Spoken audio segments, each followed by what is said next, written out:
Hello everyone, welcome back to my channel learn fashion with Uma. So आज हम ये beautiful सी dress बनाना सीखेंगे। सो या तो अपनी कोई भी ओल्ड साड़ी ले सकते हैं जैसे कि मैंने ली है। सो अराउंड ये 5.5 मीटर की साड़ी हमने यूज़ करी थी, या फिर आप कोई भी नॉर्मल जॉर्जेट फैब्रिक भी ले सकते हैं 5.5 मीटर। सो इसमें आपकी काफ़ी खूबसूरत ड्रेस बन सकती है और बहुत ही स्टाइलिश लगती है। आप पार्टी वियर या फिर नॉर्मल कहीं पर भी पहन सकते हैं। सबसे पहले हम इसकी नीचे की कटिंग करेंगे। सो नीचे की कटिंग के लिए यहाँ पर मैंने फैब्रिक को 4 लेयर में रखा हुआ है। अब मार्किंग कैसे करा है आपने, जैसे मैंने यहाँ लिखा हुआ है वैसे आप मार्किंग करके अपनी कटिंग कर सकते हैं। तो यहाँ पर हमारी 8 कली कट हो जाएंगी। दो हमारी निकलेगी दोनों साइड से, यानी कि 4 कली, और 4 कली हमारी निकलेगी सेंटर से, तो टोटल 8 कली हो जाएंगी।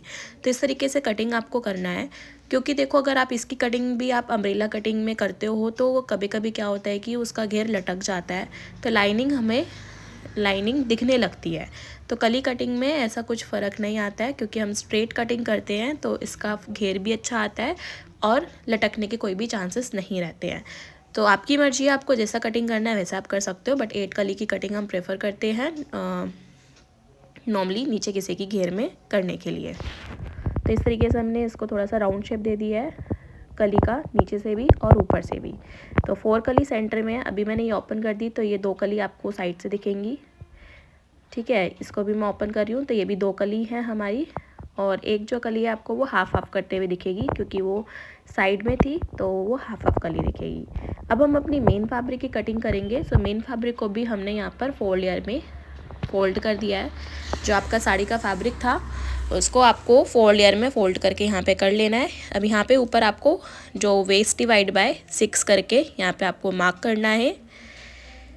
सो यहाँ पे हमने कोने पे जितना आपका मार्क आएगा वो आपको मार्क करके कट कर लेना है। अब ऊपर की वेस्ट की कटिंग करने के बाद ये जो हमारा वेस्ट की कटिंग हो गया, उधर से आपको फ्लेयर लेंथ मार्क करना है। सो यहाँ पे मैंने 35 पे मार्क करा है, क्योंकि 35 मुझे रखना था रेडी। तो 35 पे मार्क करते हुए हमने आधा इंच का और स्टिचिंग मार्जिन नीचे से लिया है पिको करने का। तो 35.5 पे मैंने मार्क करते हुए ये पूरा कर्व में हमारी ये कटिंग हो जाएगा। ठीक है। सो अगर आपको डिटेल में सीखना है, क्योंकि ये जस्ट आपको काफ़ी मतलब यूट्यूब के मेथड्स में सिखाया जा रहा है, बट अगर आप हमारी क्लासेस में सीखते हैं तो आपको प्रॉपर स्लो और डिटेल में सिखाया जा रहा है। तो उसमें आपको जो भी हमारे फॉर्मूलेस होते हैं वो कैसे बनते हैं, क्योंकि देखो बेसिक हमें आना ज़रूर चाहिए, तभी हम आगे अपने तरह की डिज़ाइंस आराम से क्रिएट कर सकते हैं। तो ये जस्ट आपको फॉर्मूले मैंने यहाँ पे दे दिए, बट वो फॉर्मूले आए कैसे, आप खुद कैसे फॉर्मूले बना सकते हो, वो सब आप हमारी क्लासेस में, लाइव क्लासेस में या फिर रिकॉर्डेड क्लासेस भी आप ले सकते हो हमसे। स्क्रीन पर आपको मैंशन हो जाएगा आगे नंबर, तो उस पर आप मुझे व्हाट्सएप मैसेज कर सकते हो, आपको मैं कोर्स की डिटेल्स बता दूँगी। अब हम इसके ऊपर की कटिंग करते हैं। तो ऊपर की कटिंग के लिए भी हमारा बैक एंड फ्रंट यहाँ पे सेम रहने वाला है, और 4 लेयर में हमने इसको फोल्ड कर दिया है। तो यहाँ पे मैं लेंथ रख रही हूँ 16 इंच, क्योंकि मुझे अपना 15 इंच रेडी रखना है। तो उसमें 1 इंच हमने ऐड करके 16 इंच में मार्क करा है। ऊपर की जो किनारी थी वो हमने कट कर ली है। अब यहाँ पे जो भी आपका शोल्डर है उसका हाफ लेंगे, यानी कि 7 इंच। फिर यहाँ पे हमने नेक विड्थ ली है 3.5। फिर यहाँ पे हमने हाफ इंच डाउन करके आर्मोल लाइन ली है 7 इंच। चेस्ट लाइन लेकर चेस्ट डिवाइड बाय 4, और यहाँ पे हमने वेस्ट लाइन ली है वेस्ट डिवाइड बाय 4 + 1। तो यहाँ पे हमने आर्म होल लाइन के लिए 1 इंच पे करते हुए कर्व कर लिया है, और यहाँ पे हमारा ये फ्रंट आर्म होल थोड़ा सा डीप करके हमने ये बना लिया है। ठीक है। अब डार्ट के लिए भी हम मार्क करेंगे। सो डार्ट के लिए टक्स पॉइंट है मेरा 11 इंच, उसमें हमने हाफ इंच ऐड करा है, 11.5 पे मार्क करा है, और यहाँ पर 4 इंच मार्क करते हुए नीचे भी 4 इंच मार्क करते हुए स्ट्रेट लाइन हमने डाल ली है। और इसको थोड़ा सा हम तिरछा कर लेंगे, ताकि हमारा जो पार्ट है ऊपर का वो डार्ट की स्टिचिंग के बाद सीधा आए। तो बैक एंड फ्रंट की इस तरीके से हम कटिंग करेंगे। काफ़ी इजी रहता है और अच्छी फिटिंग आती है, कोई ऐसा नहीं है अच्छी नहीं आती। ब्लाउज़ की जैसी फिटिंग अगर आपको ड्रेसेस में चाहिए तो आप ब्लाउज़ वाला पैटर्न भी बना सकते हैं। तो ये हमारी कटिंग हो गई है लाइनिंग पे। अब आपको इसको रखते हुए कटिंग कर लेनी है अपने। अब ये हमने यहाँ पे कटिंग कर ली, ये बैक हो गया। अब फ्रंट वाला हम फोल्ड करके दोबारा से कटिंग कर लेंगे आर्म होल की, और फिर इसको रखकर हम अपने मेन जो फैब्रिक है उस पर हम कटिंग कर लेंगे। अगर आपको आर्म होल डार्ट डालनी है फ्रंट में तो आप डाल सकते हो, उससे थोड़ा सा और पफ आएगा तो अच्छा बनेगा। तो ये मैंने आर्म होल साइड यहाँ पे टेडी लाइन क्रिएट कर दी है इस तरीके से। तो ये आपकी आर्म होल डार्ट हो जाएगी, ऑप्शनल है, डालनी है तो डाल सकते हैं, नहीं तो नहीं। अब ये सारी जो डार्ट्स हमारी थी उसको मैं डार्क कर रही हूँ चारों साइड। ओके, सो मैं आपको दोबारा बता देती हूँ, ये हमारा यूट्यूब का कंटेंट है। तो यूट्यूब कंटेंट में मैं डिटेल वीडियो नहीं डालती हूँ। सो आप देख रहे हो कि सिर्फ ये वीडियो हमारा 20 मिनट्स में ख़त्म हो चुका है, वो भी एक पूरी ड्रेस का। बट आप नॉर्मली अगर आप मेरा वीडियो देखोगे या कोई भी क्लास अगर आप हमसे लेते हो, सो एक ड्रेस को बनाने का वीडियो आपको 10 आवर्स तक का, या फिर कुछ कुछ वीडियोस हमारी 5 to 6 आवर्स की होती है, क्योंकि हम पहले ड्राफ्टिंग करना सीखते हैं, फिर फैब्रिक कटिंग, फिर स्टिचिंग। तो उसमें प्रॉपर आपको टाइम लगाकर प्रॉपर डिटेल वीडियो दिया जाता है। कोई भी हम फास्ट मूवमेंट नहीं करते हैं, ये आपको थोड़ा सा फास्ट करके और समझाया गया है, क्योंकि वीडियो पे जो यूट्यूब पे है मैं वो फ्री कंटेंट नहीं डालती। तो एक जस्ट आइडिया लगे जिसको सीखना है तो एक आइडिया के लिए आप ले सकते हो, बट जो बिगनर्स हैं उनको इसमें कुछ भी समझ में आने वाला नहीं है। सो यहाँ पे जो हमने कटिंग कर लिया था, अब उसको हम मेन फैब्रिक पे इस तरीके से रखते हुए कट कर रहे हैं जॉर्जेट फैब्रिक पे।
तो अभी हमने बैक को रखते हुए कट किया था।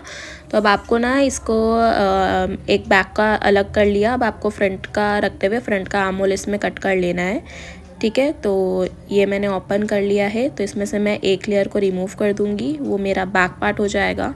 ठीक है, अब फ्रंट वाला को रखते हुए मैं फ्रंट आर्म होल की कटिंग करूँगी। ठीक है, सो अगर आपका इसमें काफ़ी अच्छा फैब्रिक बच जाता है, क्योंकि नीचे मैंने आपको दिखाया ना, तो आप स्लीव भी आराम से बना सकते हैं। तो अगर आपने मेरा रेड वाला आउटफिट देखा हो जिसमें मैंने जैकेट भी बनाया है और आप देखोगे तो उसमें स्लीव भी है, सब चीज़ें हैं, तो वो आराम से मैंने 5.5 मीटर के साड़ी में से ही बनाया है। तो यहाँ पर आप देखो ये मैंने फ़ोल्ड कर दिया है। फ्रंट वाले को हम रखेंगे इसके ऊपर, या फिर अगर बिना रख कर आप कट करना चाहो तो कर सकते हो, बट थोड़ा सा ऊंचा नीचा हो जाता है, इसलिए हम इसको रख कर कट करेंगे तो सही रहता है। तो यहाँ पर हमने उसका कट नहीं किया था फ्रंट आर्म होल। ठीक है, तो अब हम दोनों को एक साथ रखते हुए कट कर लेंगे इस तरीके से। और यहाँ पे हमने जो है वी नेक बनाना है, बैक में भी फ्रंट में भी, और दोनों का जो लेंथ है वो सेम ही है, 7 इंच के आसपास। तो आप नेक बुकरम या फ्यूजिंग पेपर पे भी बना सकते हो, या फिर इसकी नेक कट करने के बाद तिरछी पट्टी से भी बना सकते हो। जैसे भी आपको कंफर्टेबल लगे वैसे आप ये बना सकते हो। यहाँ पे हमने फ्रंट आर्म होल की कटिंग कर ली है। अब हम स्टिचिंग करेंगे। ठीक है, सो सबसे पहले जो हमने ये नीचे का पार्ट कट करा था कलियों का, सारी कली को हम स्टिच कर लेंगे स्टेप बाय स्टेप। तो हम बैक एंड फ्रंट अलग करने वाले हैं, तो बैक में 4 कली रखेंगे और फ्रंट में 4 कली रखेंगे। तो इस तरीके से हम कली को स्टिच करके 4-4 कली की बैक एंड फ्रंट की अलग अलग बनाएंगे, क्योंकि बैक वाला बैक से अटैच होगा, नीचे वाला जो हमने फ्लेयर कट करा था जॉर्जेट फैब्रिक पे, तो उसमें भी आप देखोगे कटिंग होने के बाद 2 फ्लेयर्स आए होंगे हाफ सर्कल के। तो हम लाइनिंग भी अलग अलग अटैच करेंगे, बैक की अलग, फ्रंट की अलग। तो यहाँ पे इस तरीके से आपको हर एक कली को इस तरीके से जोड़ना है, स्टिच करना है, और फिर नीचे से फोल्ड भी करना है फिनिशिंग के लिए। ठीक है, तो ये हमारी इस तरीके से कली हो गई। सारी कली को जोड़कर आपको नीचे से फोल्ड कर लेना है। अब मैं ये वाला फैब्रिक भी फोल्ड करके देख रही थी, तो इस तरीके से मैंने इसको डबल फोल्ड करा है। आप चाहो तो इसको पीको भी करा सकते हो, आपको जैसा करना है आप ऐसा कर सकते हो। ठीक है, तो यहाँ पे मैं इसको पहले सिंगल फोल्ड करा, सिंगल फोल्ड करने के बाद दोबारा से इस पर फोल्ड करके सिलाई दे दी। तो क्योंकि फैब्रिक जो है थोड़ा सा कलर इसमें ज़्यादा है, तो इसमें जो ये ग्रीन कलर का, लाइट ग्रीन कलर का मैंने थ्रेड यूज़ करा हुआ है, तो वो विजिबल हो रहा था थोड़ा सा, तो बाद में मैंने इसको पिकू ही कराया है। तो आप वैसे ऐसा ऑड भी नहीं लग रहा था, बट फिर भी थोड़ा सा कल लुक चाहिए था कस्टमर को, तो हमने फिर इसमें वो कर दिया था। अब अच्छी फिनिशिंग के लिए आप इस पर ज़रूर आयरन करना, फोल्डिंग जहाँ पे भी आपने किया है। अगर आप लाइनिंग पे कर रहे हो तो लाइनिंग पे उसको आपको अच्छे से प्रेस करना है, ताकि जो भी आपकी फोल्डिंग आई है उस पर अच्छे से क्रीज आ जाए और जो लुक है वो बिल्कुल अच्छा आ जाए, मतलब कोई भी झोल ना आए। तो इसलिए हमें, और प्रेस हमेशा अगर पतला फैब्रिक है तो बिल्कुल लाइट करना, हार्ड नहीं करनी है, नहीं तो फैब्रिक ख़राब होने के चांसेस होते हैं। ठीक है, तो बहुत केयरफुली आपको काम करना है। तो यहाँ पे हम अच्छे से इसको आयरन कर रहे हैं।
ओके, सो अब हम जो है यहाँ पर जो हमने कली को अटैच करा था, तो मैंने आपको बोला था बैक एंड फ्रंट अलग होगा। तो यहाँ पे हम ये जो कली है और बैक का अटैच कर रहे हैं, फिर इसके बाद फ्रंट का अटैच कर लेंगे। तो यहाँ पे 1/2 इंच का मार्जिन देते हुए हम ये जो घेर है हमारा लाइनिंग और मेन फैब्रिक का, उसको हम अटैच कर रहे हैं। तो घेर ज़्यादा है तो थोड़ा सा टाइम लगता है, क्योंकि संभालना मुश्किल हो जाता है। तो ये धीरे धीरे आपको प्रैक्टिस के साथ आ जाएगा। तो ये हमने अटैच कर लिया है। अब इसके बाद हमारा ये जो है आपका, ये आपको जो है लाइनिंग पर अटैच कर लेना है। मतलब आप पहले इस पर पर्ल पिन्स लगाओ, क्योंकि हमें प्रॉपर ऊंचा नीचा नहीं करना है। तो यहाँ पे हम पर्ल पिन्स लगा लेंगे और फिर इस पर 5 नंबर की सिलाई दे देंगे पूरी जगह, ताकि हम इसमें नेक आराम से स्टिच कर पाएँ। ठीक है, तो इस तरीके से हमने इसको पर्ल पिन्स लगा लिया हर जगह। अब हम इस पर धीरे धीरे करते हुए सिलाई लगा लेंगे प्रॉपर, और झोल ना हो और सारा कोई भी हमारा ऊपर नीचे ना हो। तो इसको बिल्कुल आराम से करना है। तो इसलिए ये टेबल वाली मशीन पे हमारा ये आराम से काम हो जाता है। ठीक है, तो इस तरीके से हमने ये कर लेना है। काफ़ी लोग हाथ से भी लगाते हैं टाका, बट हाथ से लगाने के लिए टाइम ज़्यादा लग जाता है। तो इस तरीके से आप फटाफट कर सकते हैं। तो स्लोली स्लोली आपको पूरा ऊपर ये चारों तरफ इस तरीके से सिलाई लगा लेनी है।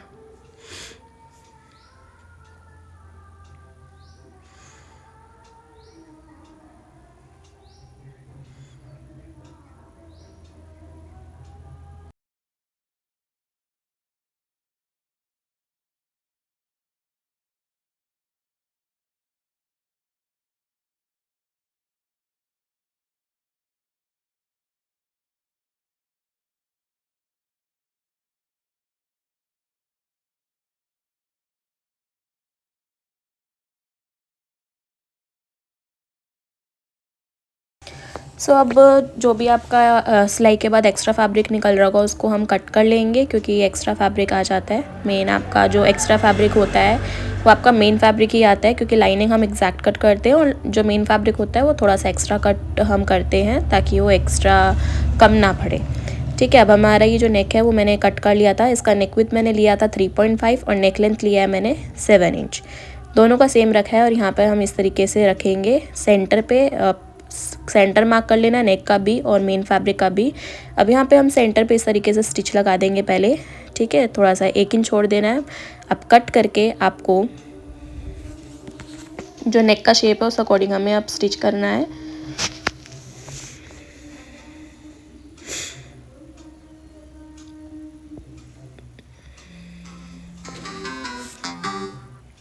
ठीक है। तो नेक के बिल्कुल आपको पास में ये जो बुकरम है उस साइड आपको स्टिच करना है और बिल्कुल क्लियरली करना है, आराम से करना है। और फिर इसको मशीन को घुमाते हुए आपका ये वी नेक दूसरी साइड का प्रॉपर आपको इस तरीके से स्टिच करना है।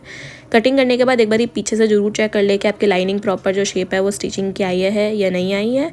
आ रही है तो वेल एंड गुड है, आप इसको आप बस कटिंग कर सकते हो। ठीक है, अब ये हमें 1/2 इंच का मार्जिन देते हुए, स्टिचिंग के पास 1/2 इंच का मार्जिन देते हुए हमने ये नेक कट कर लिया है। अब हम यहाँ पे छोटे छोटे कट लगाएंगे। उससे पहले हम यहाँ पर इसकी टॉप स्टिच लगा देते हैं इस तरीके से, ताकि ये नेक हमारा प्रॉपर बैठ जाए। तो ये हमने सिर्फ टॉप स्टिच जो है वो नेक के ऊपर ही लगाई है, मेन फैब्रिक पे नहीं, लाइनिंग के ऊपर ही लगाई है। तो यहाँ पर आप इसको आयरन जब करोगे तो प्रॉपर हैम हो जाएगा। बट यहाँ पे हमें एक छोटा सा कट ज़रूर देना है, जो भी आपका वी नेक साइड है ना, वी नीचे की तरफ कट दे देना, उससे आपका फिनिशिंग अच्छा आएगा। अब यहाँ पे हम शोल्डर स्टिच कर लेंगे। सेम तरीके से आपको फ्रंट नेक भी बना लेना है। अब इस तरीके से हमने ये जो दोनों का नेक है वो बाहर की तरफ रखेंगे और इस तरीके से हम स्टिच कर लेंगे। अब जैसे आप इसको करोगे तो नेक हमारा ये अंदर की तरफ चला जाएगा। ठीक है, तो इसी तरीके से हमें दूसरी साइड के भी शोल्डर स्टिच करने हैं। तो देखो ये नेक जो है हमने दोनों के बाहर निकाल दी है। अब हमने इस पर प्रॉपर स्टिच कर ली है। स्टिच करने के बाद जैसे आप करोगे ना तो आपको खुद पता लग जाएगा कि हमारा जो शोल्डर है वो बिल्कुल अच्छी तरीके से फिनिश हो गए हैं और आपको शोल्डर स्टिचिंग भी नहीं दिखेगी, सारा आपका वो छुप जाएगा शोल्डर स्टिचिंग के नीचे। तो इस तरीके से हमारा ये नेक रेडी हो चुका है। आयरन करोगे तो बिल्कुल फिनिशिंग आपको दिख जाएगी। इस तरीके से आप इसको तुरपाई कर लेना, क्योंकि मल्टी कलर फैब्रिक है तो स्टिचिंग मैं आपको प्रेफर नहीं करूँगी क्योंकि वो इतनी अच्छी लगेगी नहीं। तो नेक पे आप यहाँ पे तुरपाई करोगे तो काफ़ी अच्छा फिनिशिंग इसमें आने वाला है। तो बैक एंड फ्रंट हमारा इस तरीके से रेडी हो चुका है। अब हमें जो नीचे का हमने फ्लेयर रेडी करा था उस फ्लेयर को एक एक करके अटैच कर लेंगे, बैक पे भी और फिर फ्रंट पे भी। तो इस तरीके से अटैच करने के बाद अब हमें बस फिटिंग देनी है।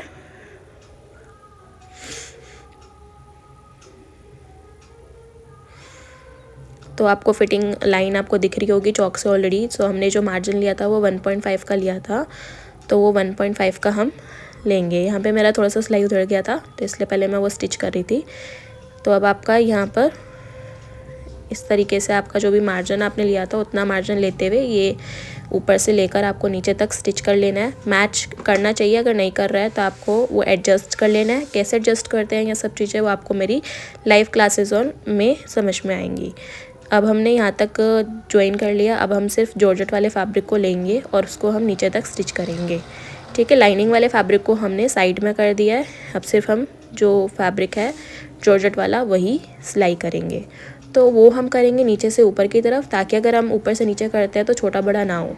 तो नीचे से ऊपर की तरफ करते हुए आएंगे ताकि अगर छोटा बड़ा हो रहा होगा तो वो ऊपर की तरफ एडजस्ट हो जाए। अगर सही कटिंग होगी तो ऐसा कोई गड़बड़ नहीं आती है, वो इक्वल ही आता है। तभी जैसे मैं आपको दिखाऊंगी, अब हम ऊपर तक जा रहे हैं तो आपको दिखेगा यहाँ पे कोई भी झोल नहीं आ रहा और बिल्कुल परफेक्ट हमारा ये सिल गया। अब लाइनिंग वाला फैब्रिक भी इस तरीके से हम सिल लेंगे।